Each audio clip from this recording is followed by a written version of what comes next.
на многу едноставен начин.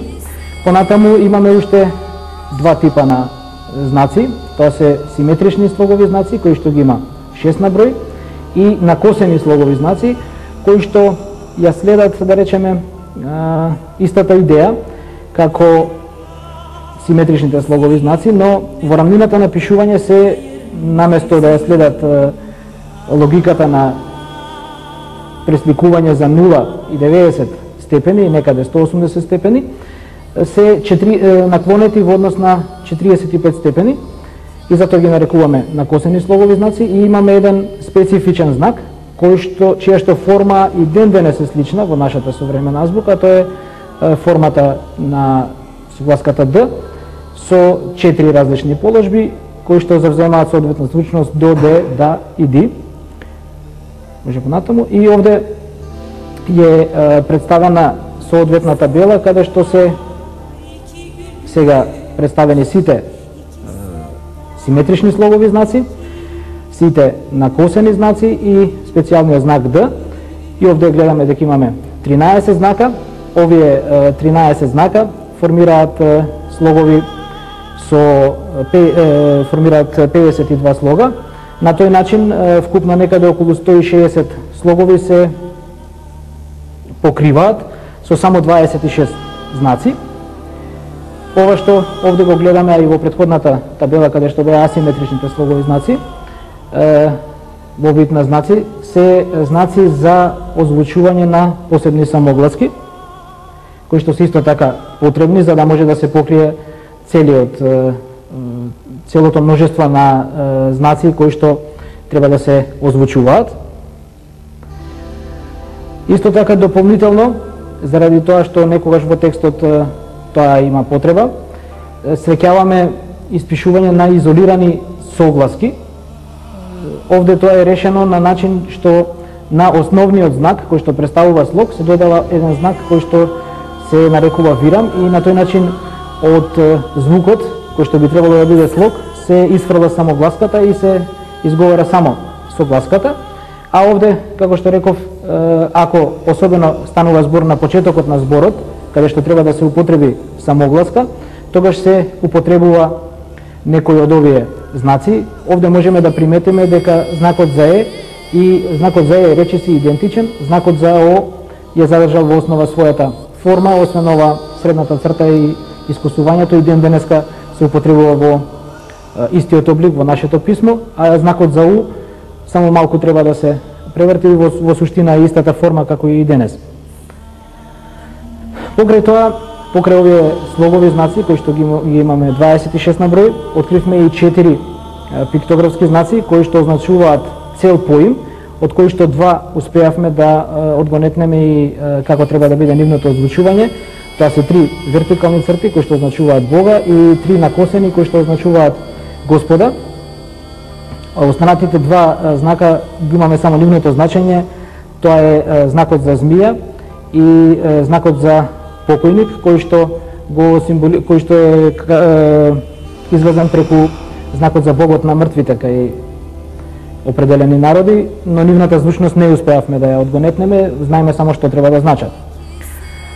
Исто така е карактеристично во ова писмо што се употребуваат лигатури. Лигатури се определени комбинации на знаци, каде што основните знаци се пишуваат еден над друг, еден врз друг или во форма еден над друг и еден врз друг. И при тоа е карактеристично тоа што во таква една форма, која што завзема место само на еден знак при пишувањето, звучноста на секој поединечен знак и понатаму се задржува, само напред се додава еден предлог на, што и ден денес е доста карактеристичен за македонскиот јазик и македонските говори. Овде се дадени примери на 4 такви лигатури, инаку ги има многу во самиот текст. Да речеме, ако имаме овој облик, значи над Ш, Е, имаме А, тоа се чита на Ш, А, исто како што нели е и геометриската презентација. Ако сега имаме еден знак над комбинација на два знаци, да напоменам уште еднаш, и овде се чита од десно на лево, како што е во целиот текст. Ако овде имаме рои, над нив а, имаме на роја и така натаму. Соодветно, ако имаме три веќе знаци кои што влегуваат во една комбинација да формираат една единствена лигатура, имаме две на, едното е на Ј, па потоа на Дзе и имаме и уште еден карактеристичен пример, карактеристична лигатура, тоа е на лозе, односно на розе, тоа е на рез. Покрај со ова методологија, која што ја предлагаме, освен поединечни зборови, кои што и ден денес се задржале во дијалектите на македонскиот јазик, па некои од нив и во современиот македонски јазик, ние отидовме уште едно скалило погоре, а тоа е, откривме соодветни граматички правила, кои што исто така и ден денес важат во современиот македонски говор. Прво тие правила е формирање на суперлативи на придавките. И овде се во една табела наведени по нас некои најкарактеристични, инаку сите суперлативи на исти начин се формираат. Карактеристично е овој суперлатив, ова суперлативна форма, каде што на основната форма дзе, со формирање на лигатура, имаме на Ј дзе, следува најдзе, односно на денешен светол и најсветол на денешен македонски јазик. И уште една карактеристична форма, тоа е формата на зборот Божен, кој што ни помогна за озвучување на трите вертикални црти, значи ако имаме Божен, тогаш најверојатно постои и Бога. Суперлативната форма од Божен е најбожен. Значењето и тогаш и сега е исто. Само една напомена, овие, да речеме, форми, и основната форма и суперлативната форма, ниту една од формите не е наше дело, него ги наоѓаме на каменот, и една и друга форма, така да сме доста сигурни во она што тоа значи. Понатаму формирањето на множината на именките исто така доста карактеристична и е на исти начин како што и ден денес, со додавање на и на крајот на зборот, речеме зборот Господар, кој што е во оваа форма напишан. Во множинската форма има само едно и на крајот.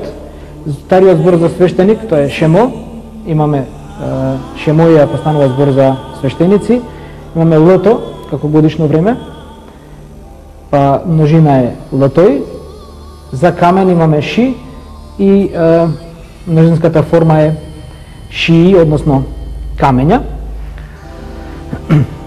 Да напоменам само дека и современата наука вели, само на сосема, тоа на сосема друг начин, дека за да се означи множинска форма на именките, на крајот од зборот се става вертикална црта. Кај нас вертикалната црта значи и, кај другите проучувачи на ова писмо тоа не значи и, значи нешто друго, но и тие потврдуваат дека на крајот на секоја именка, ако се стави и, тогаш тоа означува множинска форма. Понатаму имаме формирање определена и неопределена форма на именките, и тоа членувана и нечленувана. Повторно истиот пример Господар, ако е во еднина е Господарто, ако во множина Господари, определената форма е Господарта. Понатаму имаме Бога и Бога му, деца, деца му како определена форма. Понатаму делот заменките кои што ги откривме, само овде ќе ги наведам, бидејќи се доста дел од нив слични како денешните. Тоа се мој, вој, тој, мој, вој и тој. Значењето е мој, вој, тој, мој, односно ние, вие, тие. Мо е јас, ме е мој.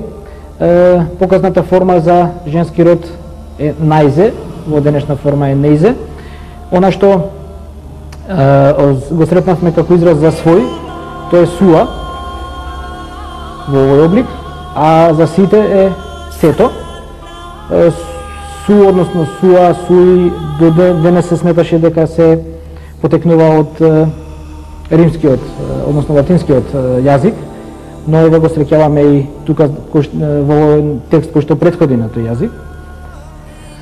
И понатаму имаме пасивна состојба на глаголите со завршување на ен, тоа е назевен, односно наречен, наши веивен, тој е вграден во камени градби, и она што е карактеристично доста наши везен, односно на камен навезен, затоа што овде во текстот изразот запишување е везе, односно запишан е навезен.